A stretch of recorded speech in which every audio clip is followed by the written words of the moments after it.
प्रिय छात्रों, हिंदी के इस शिक्षण सत्र में आपका हार्दिक स्वागत है।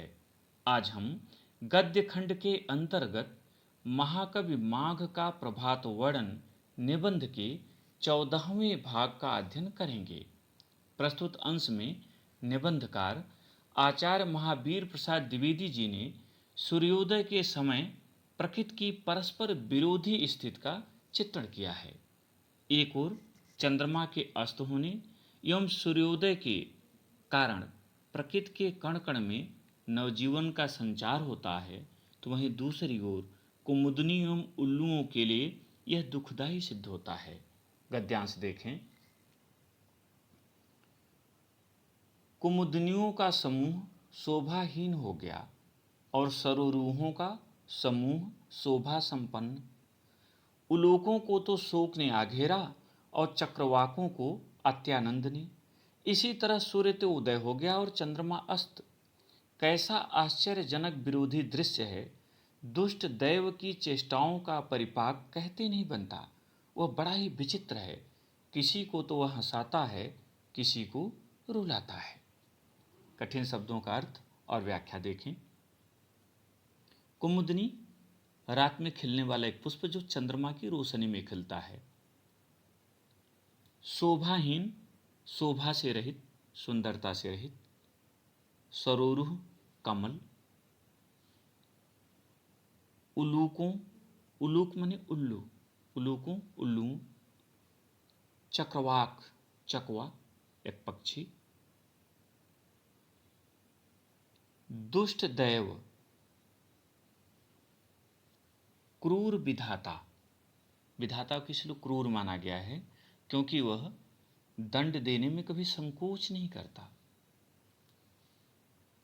परिपाक, प्रभाव। व्याख्या देखें। लेखक आचार्य द्विवेदी जी कहते हैं कि प्रातःकाल जब सूर्य उदित होता है तब अनेक विरोधाभासपूर्ण दृश्य दिखाई देते हैं। एक तरफ चंद्रमा के अस्त होने और सूर्य के उदित होने से कुमुदनियों और उल्लुओं पर विपरीत प्रभाव पड़ता है। चूंकि कुमुदनी रात में खिलती है, इसलिए सूर्योदय होते ही, चंद्रमा के अस्त होते ही वह कांतिहीन हो जाती है, मुरझा जाती है, उसका पुष्प बंद हो जाता है। उल्लू भी रात के समय चंद्रमा के प्रकाश में ही देखने में समर्थ होते हैं। सूर्य के आगमन पर उन्हें दिखाई देना बंद हो जाता है, इसलिए सूर्य के आगमन पर वे निर्जन स्थान पर बैठ जाते हैं और बड़े दुखी होते हैं। इस प्रकार उल्लुओं को सूर्योदय ने शोक दे दिया और चकवा और चकवी आनंदित हो गए।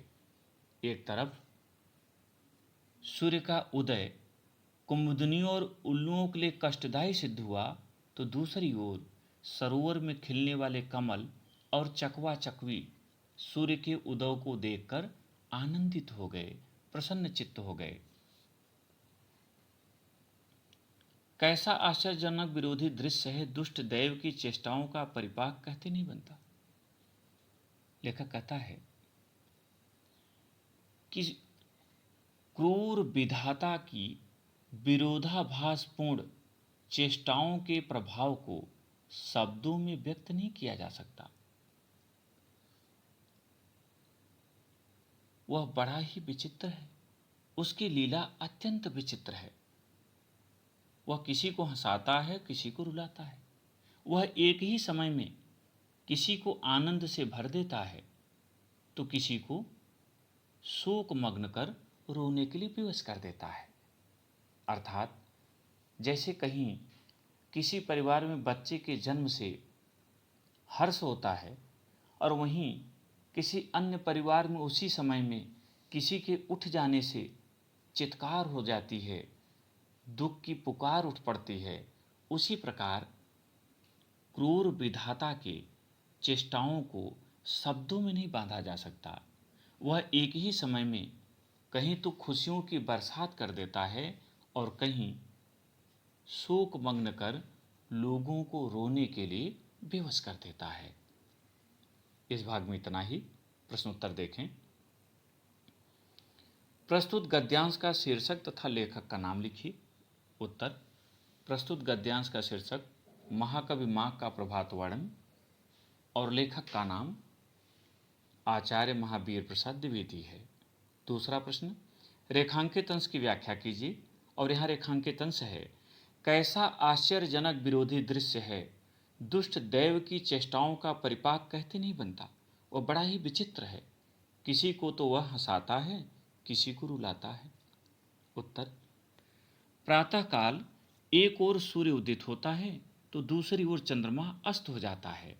इसे देखकर लेखक आचार्य द्विवेदी जी कहते हैं कि क्रूर विधाता की परस्पर विरोधी चेष्टाओं के प्रभाव को शब्दों में व्यक्त करना संभव नहीं है। उसकी लीला अत्यंत विचित्र है। एक ओर तो वह एक ही समय में किसी की झोली खुशियों से भर देता है तो दूसरी ओर उसी समय किसी की खुशियों को छीनकर उसे रोने के लिए विवश कर देता है। तीसरा प्रश्न, कुमुदनी और उल्लुओं के लिए कौन दुखदायी सिद्ध हो रहा है? उत्तर। कुमुदनी और उल्लुओं के लिए सूर्य का उदित होना तथा चंद्रमा का अस्त होना दुखदायी सिद्ध हो रहा है। चौथा प्रश्न, सूर्य के उदित होने पर आनंद का अनुभव कौन करते हैं? उत्तर।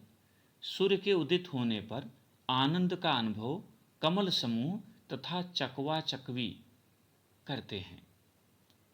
पांचवा और अंतिम प्रश्न, रात्र में कौन बिछुड़कर सूर्योदय की प्रतीक्षा करते हैं? उत्तर। रात्र में चकवा और चकवी बिछुड़कर सूर्योदय की प्रतीक्षा करते हैं। प्रिय छात्रों, मुझे उम्मीद है कि आपको यह भाग समझ में आ गया होगा। प्रश्नोत्तर को अपनी उत्तर पुस्तिका में लिखें और अभ्यास करें। बहुत बहुत धन्यवाद।